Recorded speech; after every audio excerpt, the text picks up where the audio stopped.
Welcome back to the Deep Dive. Today we're going on, well, a really extraordinary journey exploring humanity itself from our oldest struggles right up to our wildest, maybe even scariest ambitions. We're asking some huge questions about what it even means to be human and whether that whole definition might be changing right under our feet. Our main guide for this deep dive is Yuval Noah Harari's book, HomoDeus, A Brief History of Tomorrow. It's quite something. He looks at our past to project this pretty startling future. So our mission today, to really unpack how we humans overcame ancient horrors like famine, plague, and war, and how that victory, and maybe paradoxically, is pushing us towards these huge new goals: immortality, happiness, and get this, divinity. What does all that mean for our future? For you, listening right now. Yeah, it's a fascinating book because Harari blends history, science, philosophy.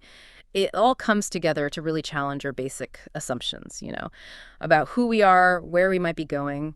He forces us to think about some really radical possibilities. We'll kind of follow his structure. First, how Homo sapiens, conquered the world. Then how we gave meaning to it all, mainly through stories. And finally, the part that's maybe a bit chilling, the idea that we might actually lose control of the world we've built. It really pushes you to look critically at the stories we tell ourselves about, ourselves, and what happens when those stories start to break down. Okay, so let's start at the beginning. For basically all of human history, most people lived right on the edge, didn't they? On what Harari calls the biological poverty line. Absolutely. Life was just a constant, brutal struggle against the basics. Famine, disease, violence. Harari paints this really vivid picture. A tiny mistake, a bit of bad luck like your wheat gets too much rain, or someone steals your goats and that could be it. Starvation for your whole family, maybe your whole village. Yeah. He mentions this French official describing the 1694 famine. It's horrifying. People eating cats, digging through dung heaps for horse flesh, boiling nettles, just unimaginable desperation. And the scale, it's staggering. He cites 2.8 million French dead in just 2 years back then. That's like 15% of the population. Wow, and it wasn't just France, right? Estonia, Finland, Scotland, huge portions of their populations wiped out by famine around the same time. Exactly. A fifth in Estonia, maybe up to a third in Finland, up to 20% in Scotland. It was just a constant looming threat for almost everyone. But the contrast with today is stark. If we connect this to the bigger picture, it shows how fundamentally our relationship with food security has changed. Right. Famine still exists, tragically, but it's different now, isn't it? It's largely political. It's about distribution or war or failed governance. It's not usually because there isn't enough food globally. We mostly see it now as a human failure, not, an act of God or just bad luck. So we expect to be able to solve it, which is a huge shift in thinking. A monumental shift. We believe we can, so we believe we should. That changes everything about how we see ourselves and our capabilities. Okay, so famine was one beast. What of the second one? Plagues, infectious diseases. Harari calls them the invisible armadas. Yeah, and historically they were devastating, especially once we started living in cities. Cities were great for civilization, but also perfect breeding grounds for pathogens. The Black Death. I mean, the numbers are just mind-boggling. Somewhere between 75 and 200 million people. A quarter of Eurasia gone. Or more. Florence, a major city, lost half its population. Half. Imagine that today. And it didn't stop in the Middle Ages. The Spanish flu, 1918, that killed maybe 50 to 100 million people in less than a year. Infected a third of the world's population. It's almost impossible to comprehend that scale of death from disease now. Here's where it gets really interesting, though. Harari points out that even though we travel more now, live in bigger cities, which you'd think would make us more vulnerable, modern outbreaks like, say, Ebola, tend to get contained. Right. The 2014 Ebola outbreak was terrible, over 11,000 deaths. But it didn't become a global catastrophe like the Spanish flu. It was largely kept to West Africa. Why is that? What changed? A big part of it is that conceptual shift we talked about with famine. We don't see plagues as divine wrath anymore. We see them as basically human failures. Like someone messed up. Exactly. When Ebola seemed like it might spread, what happened? Investigative committees, huge criticism of the WHO, blaming incompetence, bureaucracy, not fate. So this raises that important question. What does it mean for us psychologically when we believe we should be able to control these massive threats? It puts immense pressure on our systems, on science, on governments. We expect competence. We demand it. We do. We expect humanity to have the tools and the knowledge. And if disaster strikes, it's seen as an inexcusable human failure. Right. Famine, plague, the third ancient horseman, war, violence. Historically, incredibly common. Harari cites figures suggesting in ancient farming societies, maybe 15% of all deaths were from human violence. 15%. Compared to the 20th century, which was hardly peaceful, it was down to 5%. And now, early 21st century, about 1%. That's a dramatic drop. And that statistic he uses is just, wow. In 2012, 620,000 deaths from violence, war, and crime combined, but 800,000 suicides. Yeah. And 1.5 million deaths from diabetes. Leading to his very memorable line, "Sugar is now more dangerous than gunpowder." It really makes you stop and think, why the decline? Well, what's fascinating here is how cooperation and the changing nature of wealth have altered the whole game. War used to be profitable in a direct looting kind of way. Harari uses the example of Rwanda grabbing coltan mines in Congo back in the late 90s, making hundreds of millions. That was traditional resource grabbing. Boom now. Think about a modern knowledge economy, like China invading Silicon Valley. It makes no sense. There are no silicon mines to loot. China makes vastly more money from peaceful trade with Apple and Microsoft than it ever could from conquering California. So cooperation is just more profitable than conquest in many cases. Increasingly, yes. The nature of wealth has changed. It's less about land and resources, more about knowledge, technology, complex organizations, and those things thrive on peace and trade, not plunder. He also brings up Chekhov's law. You know, the idea that a gun shown in Act I has to go off by Act 3. Since 1945, with nuclear weapons, we've actually broken that law. We built the ultimate gun, but we haven't fired it in anger for over 70 years. We've resisted the temptation. That's kind of hopeful, maybe. It shows remarkable restraint, or perhaps just a very rational understanding of mutual destruction, but it demonstrates we can manage incredibly powerful destructive technologies. What about terrorism, though? That feels like a very present form of violence. Harari has a specific take on that. He sees terrorism less as a traditional military strategy and more as a show. A provocation designed to make the stronger party overreact and cause destruction. Like the fly in the china shop analogy. Exactly. The fly can't break anything itself, so it gets inside a bull's ear, drives it crazy, and the bull smashes everything. He points to 9/11 and the subsequent U.S. actions in the Middle East as a prime example. The terrorists didn't destroy the Middle East. The overreaction did, creating chaos where extremism could thrive. So his point is, the danger isn't necessarily the terrorists themselves, but our response to them. Precisely. The return of the law of the jungle, if it happens, will likely be our own doing, driven by fear and overreaction, not the inherent strength of terrorists. These ancient problems, famine, plague, war, they're not gone, but they've shifted. They're now seen as manageable challenges, things we expect to overcome. Okay, so we've largely got a handle on those age-old problems, the ones that define human existence for millennia. What's next? What does humanity do now? Well, that's exactly where Harari pivots. He argues this success clears the way for a new human agenda, new ambitions, bigger, maybe even hubristic goals. And the first big item on this new agenda is, well, it's huge.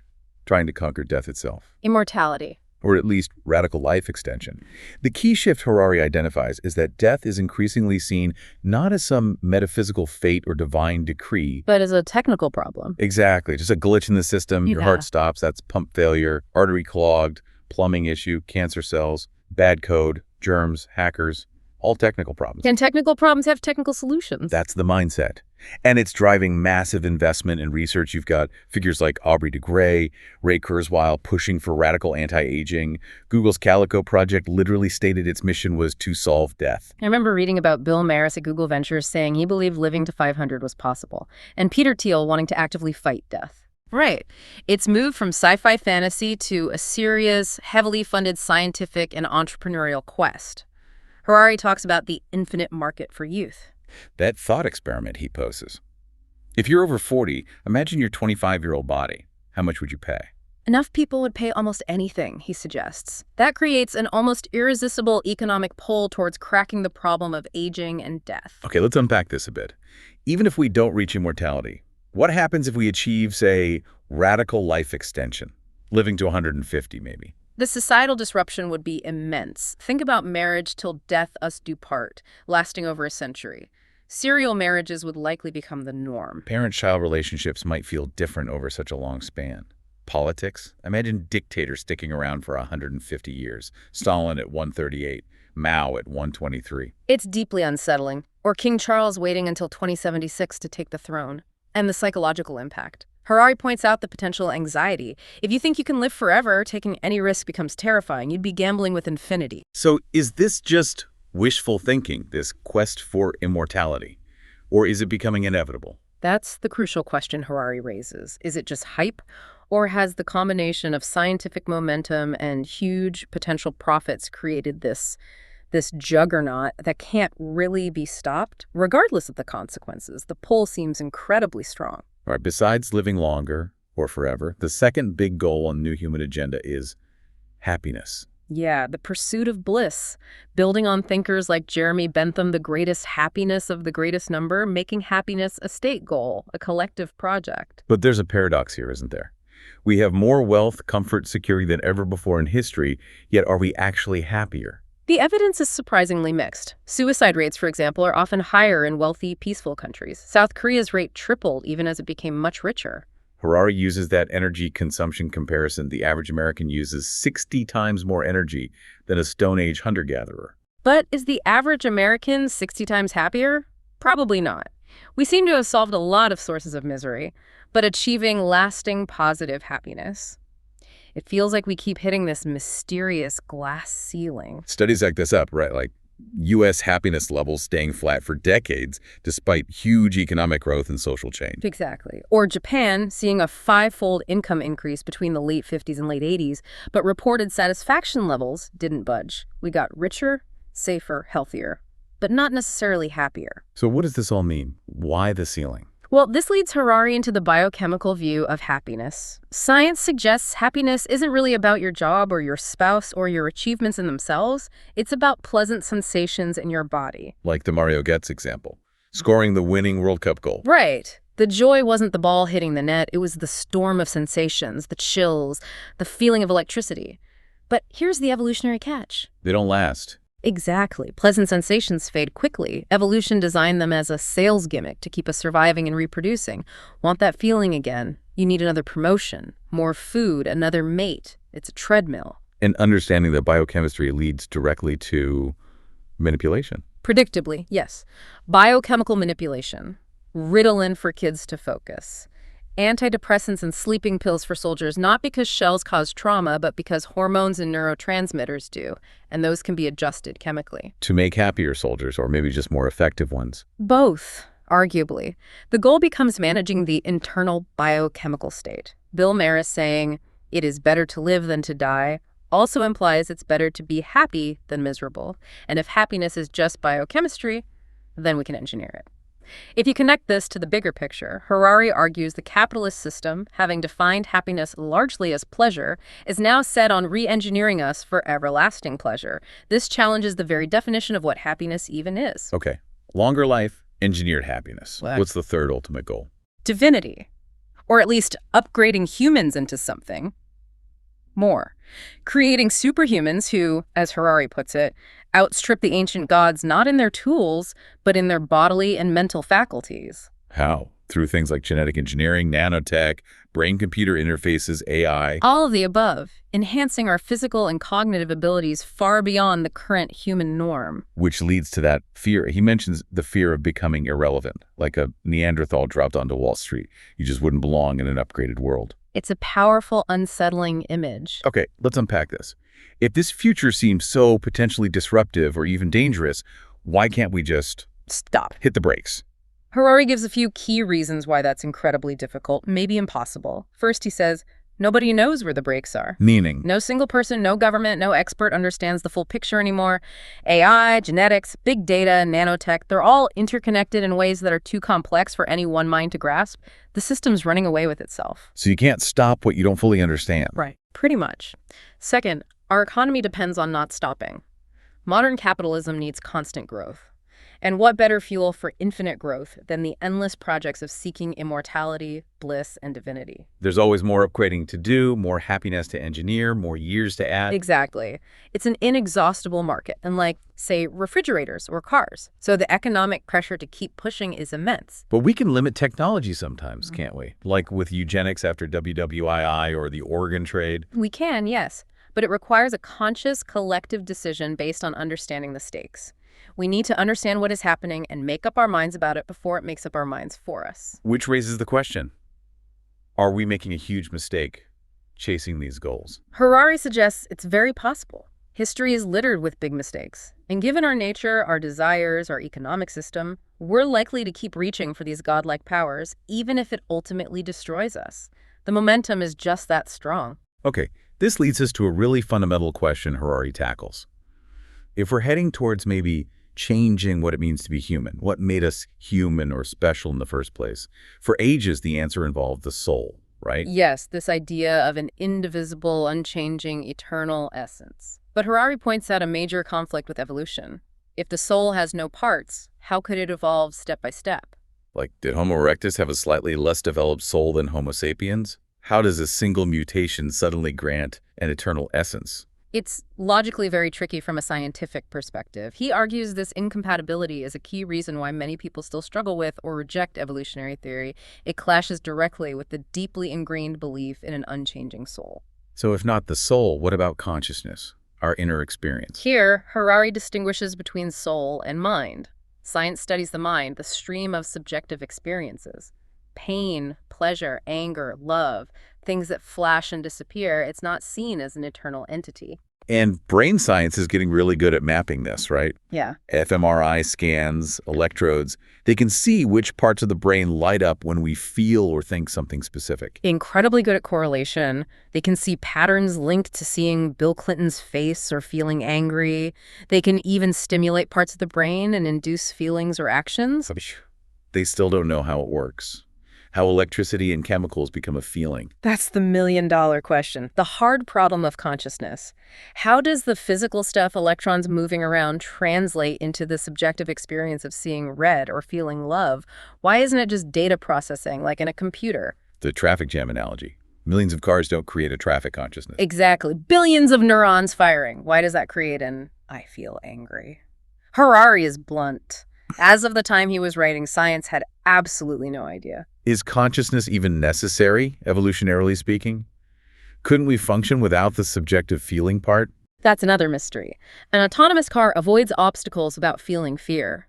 Why do we need the feeling of hunger, not just a signal to eat? Some scientists even speculate consciousness might just be mental pollution. Like a useless byproduct. A biologically useless side effect of complex brain processes. Like the heat from an engine, it doesn't make the engine work, it's just there. It's fascinating how science confronts these deep questions and often just has to admit, we don't know. This really makes you think about animal consciousness too, if we barely understand our own. It's weird how views on even human emotions have changed. Like that behaviorist, John Watson, telling parents not to hug their kids. Right. In the early 20th century, the expert advice was basically material care only. Emotional needs were seen as spoiling the child. It seems utterly bizarre now. But Harari's point is, we might be doing the same thing with animals today, ignoring their emotional lives. He brings up Harry Harlow's monkey experiments. Cruel, yes, but they undeniably showed that infant monkeys craved contact comfort, the soft cloth mother, even more than milk from a wire mother. The emotional bond was primary. And the logic applies to farm animals. That's his argument. Our deal with them ensures survival and reproduction, but often involves immense suffering because we ignore their complex emotional and social needs. Think tiny cages, mutilations, separating mothers and babies. Domestic pigs, for example, are as intelligent and social as wild boars. They can play video games. And neurologically, when mammals like pigs or baboons feel fear, similar brain areas light up as in humans. Suggesting a similar subjective experience. It strongly suggests it. The Cambridge Declaration on Consciousness in 2012, signed by top neuroscientists, explicitly stated mammals, birds, even octopuses have the neurological basis for consciousness. It really shifted the burden of proof. Now you have to argue why they wouldn't be conscious. There are experiments too, right? Like the hopeful rat. Yes, rats struggling longer if they've succeeded before, suggesting hope. Or Santino the chimp planning his stono eggs at the zoo. The evidence for complex inner lives in animals is mounting. The old stories of human uniqueness are definitely crumbling. Okay, so if it's not a unique soul, and probably not uniquely human consciousness, what is our edge? What made sapiens take over the planet? Harari's answer is clear. It wasn't just tools or individual intelligence. Early humans had those for ages and were insignificant. The key was flexible cooperation in large numbers. Cooperation. on a massive scale. And flexible cooperation. Bees cooperate, but rigidly. Ants, too. Humans can cooperate in huge numbers and change how they cooperate very quickly. Like Rome conquering Greece. Better organization, not bigger brains. Exactly. Or disciplined armies beating disorganized ones throughout history. He uses the fall of Ceausescu in Romania as a modern example. The crowd realizing its power. Yes, but crucially, power didn't just flow to the masses. It flowed to another organized group, the National Salvation Front, because they knew how to coordinate. The masses had numbers, but not the organization. That flexibility in organizing masses is our superpower. But how do we manage that? We can't personally know thousands or millions of people. Dunbar's number, right? About 150 people is our limit for close relationships. Precisely. So mass cooperation relies on something else, not personal ties. Harari argues it relies on shared myths, shared stories, shared fictions. And our emotions play a role, like in the ultimatum game.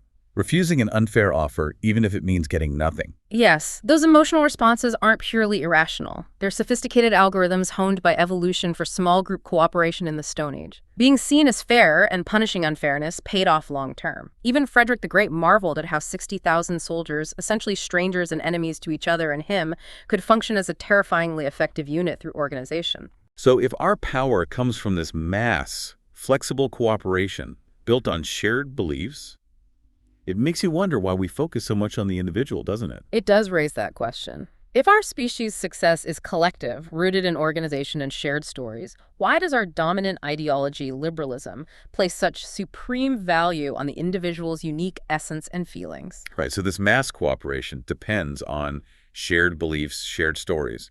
Harari breaks down reality into 3 levels to explain this, doesn't he? Yes. There's objective reality, things like gravity, that exist whether we believe in them or not. Then subjective reality, things only real to me, like my own feelings or sensations. My headache is real to me. Exactly. And then the crucial third level, intersubjective reality. This is where it gets really interesting. Because intersubjective things depend on shared belief among many people. They aren't objectively real, nor are they just individual feelings. Think money. A dollar bill is objectively just paper and ink. Subjectively, it might not mean much to someone stranded alone, but intersubjectively, because billions believe it has value, becomes incredibly powerful. Nations, gods, corporations, human rights, all intersubjective. According to Harari, yes. They exist in our shared imagination, woven together by common stories, and these stories create meaning, shaping our actions, our societies, our very lives. They form this web of meaning. And this web changes over time. Dramatically. He contrasts the medieval crusader, whose reality is defined by God, heaven, relics, and killing infidels, with a modern teenager whose reality might be shaped by science, human rights, social media, and maybe climate change. The fundamental meaning structure is completely different, built on different shared stories. So these fictions, these shared stories, become the most powerful forces in the world. Arguably, yes. They motivate people to build cathedrals, fight wars, pay taxes, obey laws, all based on things that don't exist objectively, only in the collective imagination. Even ancient gods, Harari suggests, function this way, as tools for cooperation. He frames them as powerful intersubjective entities that enabled large-scale projects. Sumerian gods owned land and businesses, managed by priests creating early, complex economies. Egyptian pharaohs were living gods. Like the pharaohs who built massive canals and lakes. They didn't dig them personally. Not a chance. But the shared belief in the pharaoh's divinity and the divine order allowed millions of people to coordinate their labor on a scale previously unimaginable. The belief enabled the cooperation. Bureaucracy itself works like this too, as a kind of algorithm. Yes, that's a key insight. Each person in a bureaucracy, ancient or modern, is just one small step. The receptionist, the nurse, the doctor in a hospital, they follow protocols. It's the algorithm, the system as a whole that makes the big decisions. Your fate feels like it's in the hands of the system. And sometimes these systems, these fictions, override reality. Absolutely. He gives examples like Tanzanian collective farms that existed only on paper while people starved, or colonial borders drawn in Europe that still cause conflict in Africa because they ignore the actual human and geographical realities on the ground. Or even school grades becoming the goal, rather than the learning they're supposed to measure, teaching to the test. It's the same principle. The representation, the fiction, becomes more important than the reality it's supposed to represent. Holy scriptures worked like this too, providing a guidebook to reality that shaped behavior, even if the underlying story, like guaranteed rewards for piety, didn't always match objective reality. So there's this constant tension, isn't there? We need these shared fictions to cooperate, but we risk getting trapped by them, forgetting they're just tools. Exactly. That's the tightrope Harari suggests we walk. We need the myths, but we must also remember they are myths. Tools we created, not ultimate truths we should sacrifice everything for. Okay, so fast forward to the modern era. Harari talks about the modern covenant. What's the deal there? The basic deal is this. Humanity agrees to give up belief in a grand cosmic plan. No divine purpose, no preordained destiny for the universe. In exchange, we get power, immense power. Power to understand and manipulate the natural world through science and technology. So we trade meaning derived from a cosmic plan for power derived from ourselves. Pretty much. But the covenant cleverly allows us to find new sources of meaning. And that's where humanism comes in. Humanism fills the void left by the old gods and cosmic plan. Yes. Harari describes humanism as a revolutionary creed that essentially worships humanity itself. It says human experiences are what give meaning to the universe. The main commandment becomes create meaning for a meaningless world. And the source of that meaning is within us. Listen to yourself, follow your heart, trust your feelings. Precisely, Rousseau's idea. What I feel to be good is good, what I feel to be bad is bad. Individual human experience becomes the ultimate source of authority, value, and meaning. How does this play out? In ethics, for example. Morality shifts from following divine rules to evaluating feelings. Murder isn't wrong just because God said so, but because it causes immense suffering, a negative human experience. So if something feels good and doesn't hurt anyone else, Then from a purely humanist perspective, what's wrong with it? This is the logic applied to things like homosexuality. If it feels right to the individuals involved and harms no one, then traditional condemnations based on scripture lose their authority. It's all about the human experience. he even notes how religious arguments adapt. Protesters saying a gay pride parade hurts our feelings. Exactly. Even opponents adopt the language of subjective human feeling to make their case in a humanist world. It shows how pervasive that framework has become. What about art? Beauty is in the eye of the beholder. Classic humanist aesthetics. Duchamp's urinal, fountain. Is it art? The modern answer often boils down to, if people experience it as art, if it evokes feelings or thoughts as art, then it is. There's no higher objective judge. Human experience is the arbiter. And education changes too, from rote learning to thinking for yourself. Absolutely. The goal becomes developing your own understanding, your own perspective, your own feelings about things, rather than just knowing what authorities thought in the past. What you think becomes paramount. Harari summarizes humanist knowledge as knowledge, experiences, excitivity. You gain knowledge, whether it's about tea tasting or morality, by having experiences and paying close attention, being sensitive to the nuances of those experiences. Life itself becomes a journey of accumulating experiences to gain wisdom. Yes, a process of interchange, moving from ignorance to enlightenment through lived experience.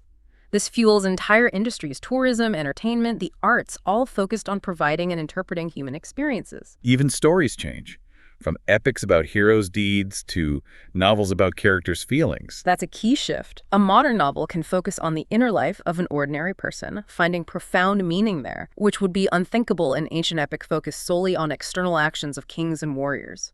Even reality TV thrives on emotional drama. And war narratives, from generals and battles to the soldier's trauma. A huge shift. Think of Otto Dix's art compared to older battle paintings. Dix's work screams, I am suffering, this is bad, therefore the war is bad. The individual soldier's subjective experience becomes the measure of the entire conflict, overturning older ideas about glory or necessary sacrifice. It democratized suffering in a way. But humanism isn't monolithic, Yeah. right? Harari talks about internal conflicts or humanist wars. If everything boils down to individual feelings, how do you resolve disagreements? That's the inherent tension. Liberal humanism, the version that largely won out, puts the individual's experience first. Think of the Voyager record. Bach and Chuck Berry are equally valid expressions of human experience. But socialist humanism had a different take. Yes, it criticized liberalism as narcissistic, focusing too much on individual feelings while ignoring collective suffering and social structures. For socialists, focusing on group experience and social justice was paramount. Individual soul-searching was a distraction. And then there was evolutionary humanism, which sounds quite different. Very different and much darker in its implications. Thinkers associated with this view saw conflict, struggle, and survival of the fittest as necessary forces driving human progress, war as a school of life. Like the Harry Lime quote, Switzerland had peace and democracy and produced the cuckoo clock. Exactly, though Harari notes the quote is factually wrong about the cuckoo clock. Yeah. This line of thought fueled ideologies like Nazism, with Hitler framing his WWI experiences as proof that struggle makes you stronger, justifying ruthless competition and racial hierarchy. But liberalism eventually won out, especially after the Cold War. Largely, yes. As Harari colorfully puts it, the supermarket proved to be far stronger than the gulag. Consumer choice and individual freedom had broader appeal. However, he argues traditional religions are really struggling now. They often lack compelling answers to the new questions raised by 21st century technology, AI, genetic engineering, potential human obsolescence. They're losing touch with the realities shaping people's lives and fears. So while liberalism seemed to win the humanist battles, Its own success, especially the technological progress it fostered, might be undermining its core beliefs about free will and the unified self. Which leads us straight into the next big theme. The possibility that Homo sapiens is starting to lose control. okay, so the liberal order, individualism, human rights, democracy, free markets, it's all built on certain ideas about what humans are. And Harari says science is now pulling the rug out from under those ideas, the time bomb in the laboratory. Precisely. He argues that the foundational, factual statements of liberalism are being challenged by findings in biology and computer science. Starting with free will, the cornerstone of liberal thought, individual choice. Yeah. In the past, a murderer chose freely. Now science offers a different explanation. Electrochemical processes, genes, evolutionary history, random mutations, a chain of deterministic causes, not a freely choosing self. He did it because it's such and such brain processes. Exactly. And we're getting better at manipulating those processes directly. Brain implants for PTSD, electrodes that can literally switch off depression. If your feelings and decisions can be externally controlled or induced. Where does free will fit in? Is it just another convenient myth science is debunking? That's the unsettling suggestion Harari explores. Our sense of freely choosing might be an illusion, or at least far more malleable and biologically determined than liberalism assumes. The second pillar to wobble is the idea of the unified self.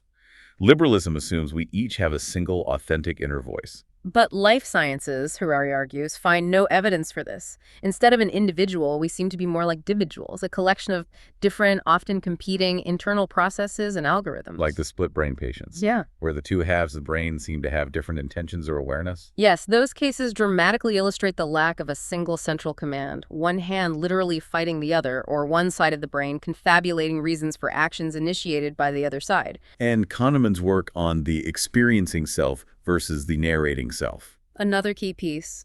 The experiencing self lives in the moment, feels everything, but remembers little.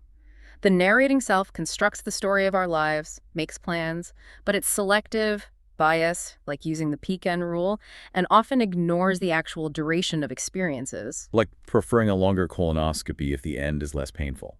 The narrating self remembers the end, not the total discomfort felt by the experiencing self. Exactly, and most of us identify with the narrating self, the story in our head. It gives us a sense of coherence, even if it's largely fictional. This internal storyteller, Harari suggests, is what liberalism mistakes for the authentic, unified self. We get trapped by our own stories, especially if we've sacrificed for them, like the "our boys didn't die in vain" idea. Precisely. The narrating self clings to the story to make sense of past sacrifices, reinforcing the fiction even when evidence contradicts it. This deep need for narrative coherence is powerful, but it might be built on shaky ground if there's no single true self doing the narrating. Okay, free will and the unified self are under threat from science. What about the value of individual humans? Liberalism traditionally valued everyone, partly for practical reasons, right? Mass armies, mass production lines. Yes, Harari calls this the great coupling of the 19th and 20th centuries. Every individual was potentially valuable as a soldier or a worker. Democratic armies fought better. Total war required everyone's contribution. That gave practical weight to the liberal ideal of universal human value. But now he fears a great decoupling, where most people might become redundant. That's the worrying prospect. Militarily, advanced warfare relies on technology, special forces, drones, cyber warfare, not massive conscript armies. Algorithms are making more key decisions. And economically? Automation, AI, robots, 3D printers, they're replacing not just manual labor, but increasingly white-collar jobs, too. Bank tellers, travel agents, translators, analysts, even doctors and artists. The examples are piling up. Algorithmic trading causing market crashes, AI diagnosing diseases better than humans, software composing music. Even management is being automated. Uber manages millions of drivers algorithmically. A venture capital fund appointed an algorithm to its board. Harari speculates an algorithm could eventually own a company, free from human control. So the big question this raises is, if algorithms outperform us in almost everything, cognitively, creatively, managerially, what is the economic and military value of an unenhanced human in the 21st century? It's a deeply uncomfortable question, and it strikes at the heart of the practical justifications for liberal equality. This potential for uselessness links to another disturbing idea: biological castes. Medicine shifting from healing the sick to upgrading the healthy. Right. Healing the sick was fundamentally egalitarian, bringing everyone up to a common standard. Upgrading the healthy is inherently elitist, giving some people an advantage over others. And with cheap genetic testing like 23andMe, the knowledge to start upgrading is becoming accessible. The know thyself commandment becomes a gateway to engineer thyself, which leads to scenarios like Google knows you better than you know yourself. Explain that. Imagine algorithms having access to all your data, biometric, genetic, medical, online activity, even real-time physiological responses during social interactions. Like your heart rate on a date. Yeah, wow. An algorithm analyzing all that could potentially understand your desires, your preferences, your likely reactions far better than your own conscious mind, your narrating self does. It could recommend partners, career paths. Even political choices. If Google knows who I really align with better than I do, why bother voting? That's the potential challenge to democracy. If external algorithms know us better than we know ourselves, the whole premise of individual rational choice, the foundation of democratic voting, starts to crumble. And this leads back to the biological castes, the idea that elites might upgrade themselves and leave everyone else behind. Harari fears this is more realistic than assuming breakthroughs will benefit everyone equally, like vaccines did. Because upgrades are about competitive advantage, the wealthy might invest heavily in enhancing themselves and their children, creating real biological gaps between the enhanced rich and the unenhanced poor. That third world example. Invest in fixing basic problems for millions, or upgrade a few million rich to compete globally. It becomes a stark choice. And unlike in the 20th century, the unenhanced masses might no longer be economically or militarily essential, removing the practical incentive for elites to care about their well-being. This potential for biological stratification could shatter the very foundations of liberal ideology, which assumes all humans have equal fundamental value. Harari also pushes us to think beyond the human range of consciousness. We assume our experience is the benchmark, but it's limited, right? Extremely limited, like seeing only a tiny sliver of the light spectrum. He calls it a tiny island of consciousness within a giant ocean of alien mental states. Even within humanity, most psychological research is weird, focused on a very narrow slice of the population. We don't know what it was like to be a mammoth hunter or a Neanderthal with a larger brain. And animals. We can't truly know what it's like to be a bat or a whale. Exactly. Whales have extra parts in their emotional brain centers, suggesting feelings or experiences utterly beyond our comprehension. Maybe archaic humans had senses we've lost, like smelling fear or courage. We traded those for abstract thought. So when we talk about upgrading the human mind, what might we gain and what might we lose? That's the critical point. Upgrades won't happen in a vacuum. They'll be driven by market demands and political needs. We might enhance focus, decision-making speed, but perhaps at the cost of empathy, doubt, or complex emotional processing. Like the attention helmet he mentions. Makes you focused, but maybe less empathetic. Or less tolerant of ambiguity. A life of quick, decisive action might be less rich than one that grapples with inner conflict. And if we can engineer our desires. Ritalin for lawyers, Prozac for soldiers. The whole idea of an authentic self to listen to becomes suspect. If a gay man can choose an operation to become straight, whose desire is being fulfilled. The original self, the engineered self, the surgeons, societies. Listen to yourself becomes meaningless if the self is malleable and designable. It completely undermines the core humanist commandment. If your inner voice can be tuned like a radio, its authority evaporates. Who is the you that you're supposed to listen to? This brings us to the final overarching concept Harari introduces: Dataism, a new kind of religion. Essentially, yes. A worldview where the universe is seen as consisting of data flows and the value of anything an organism, an institution, and experience is determined by its contribution to data processing. So organisms are biochemical algorithms, computers are electronic algorithms. Dataism sees them as fundamentally the same kind of thing. It collapses the barrier. Life is just data processing. Evolution is an algorithm. Human feelings are algorithms. The economy is an algorithm. Even political systems like capitalism and communism can be viewed through this lens as different methods for processing data. Capitalism won because distributed processing proved more efficient than centralized processing. But democracy might be too slow for the modern speed of data. That's the fear. Old institutions can't keep up. Decisions get made in cyberspace by market forces, by algorithms, by passing the slower democratic process, and those forces might fail us on big, slow-burn problems like climate change. So if humanity itself is seen as one big data processing system, Yeah. what's the goal? What's the output? According to Dataism, the ultimate output is the creation of an even more efficient system, the Internet of all things, a vast network connecting everything, processing information with maximum efficiency. And where do humans fit into that? In the long run, they might not. Dataism predicts Homo sapiens will eventually become obsolete, replaced by superior electronic algorithms. The goal shifts from human well-being to optimizing data flow. Connect everything, maximize flow. The greatest sin is blocking data. Death is just information not flowing. That's the Dataist creed. Information wants to be free.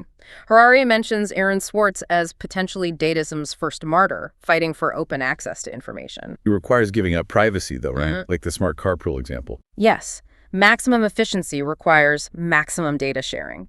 Renounce privacy, let the algorithms manage everything from traffic to your health, potentially leading to a better functioning system, but one where human autonomy and experience are secondary. So dataism isn't humanist or liberal. It doesn't value human experience intrinsically. Not intrinsically, no. Human experiences are just data patterns, valuable only if they contribute to the overall processing. It's a radical shift from a human-centric worldview to a data-centric one, a massive religious revolution, as Harari calls it. Humans invented God, but now dataism says human imagination itself is just a product of biochemical algorithms. Exactly. It reframes everything, potentially subsuming all previous belief systems under the umbrella of data processing. And you think it could actually take hold? Become dominant. Harari suggests its prospects are very strong because it offers a unifying scientific language, spreading across disciplines. Like previous grand narratives, Christianity, communism, it could become a powerful dogma, shaping our future profoundly, even if it contains flaws or overlooks crucial aspects of reality. Its power lies in its promise to explain everything through the lens of data. Wow. We've covered a huge amount of ground. From overcoming ancient horrors, to reaching for godlike powers, to the potential obsolescence of humanity itself in a data-driven universe. It's a lot to take in. It really is. Harari takes you on quite a ride, challenging assumptions at every turn. He says history isn't about predicting the future, but about freeing ourselves from the past, right? Understanding how we got here, how our beliefs were formed, helps us see we can choose differently. That's a crucial takeaway. We're not locked into one inevitable future. The stories we tell ourselves, the values we prioritize, they matter immensely. So what does this all mean for us, listening now? We've seen how fragile our definitions of human might be, how rapidly our technologies are changing the game. It forces us to ask that critical question. As we gain this incredible power to reshape ourselves and the world, what values will guide us? Will we just drift along, shaped by market forces and technological momentum? Or will we make conscious choices about the kind of future we actually want? The future isn't written, but the ink is flowing fast. It is. And the choices we make now about how we define happiness, meaning, progress, even life itself, feel more consequential than ever. So here's a final thought to chew on. If science suggests our free will, our sense of self, even our deepest desires are essentially complex algorithms, and technology is giving us the power to rewrite those algorithms. Who or what becomes the author of our future? Are we still in control? Or are we becoming passengers in a vehicle driven by forces we barely understand, let alone direct? Something to think about as you navigate your own web of meaning.